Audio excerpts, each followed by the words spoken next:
जी, अस्सलाम वालेकुम रहमतुल्लाह। तो बाज़ औक़ात हमारे पास ये जो सिलसिला शुरू हुई है मिसिंग का है, ऐसा कुछ हो जाता है।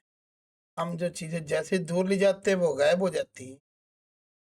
एएस अगर इनको थोड़ा-सा छोटा कर लें, फिर भी मसला हल हो जाता है। लेकिन फिर भी ये अगर बहुत ज़्यादा है, यानी कि ग्राउंड बड़ा है, तो वो देखिए पीछे गायब हो रहा है। और यकीन मानिए रेंडर में भी नहीं आएगा, ठीक है? जो बहुत बड़ा एरिया है। इसको कैसे हैंडल करना है? व्यू में चले जाएँ आप, एंड पे चले जाएँ।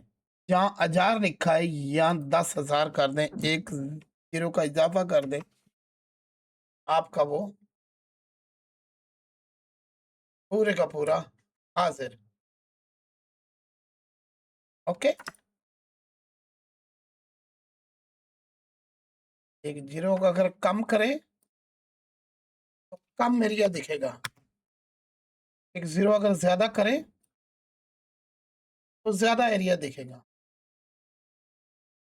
अब चलते हैं हम कैमरा की तरफ। के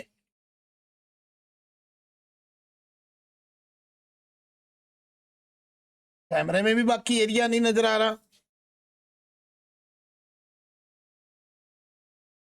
तो कैमरे में भी मेरे दोस्तों अगर आप इस तरफ जाएँगे, ये देखिए तो यहाँ भी उसकी एंड वाली जो नज़र है उसको हम 1 ज़ीरो इज़ाफ़ा करेंगे और ये इश्यू सॉल्व हो जाएगा।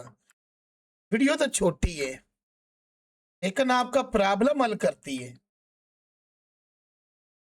जिन भाइयों-बहनों ने एडमिशन लेना है, वो ले सकते हैं। ये मिसिंग पॉइंट है कि जो न्यू यूज़र को क्या कई पुरानों को भी तंग करते हैं। ओके? इस मामले में उम्मीद है कि आप ख्याल रखेंगे और इंशाल्लाह आगे बढ़ते जाएँगे।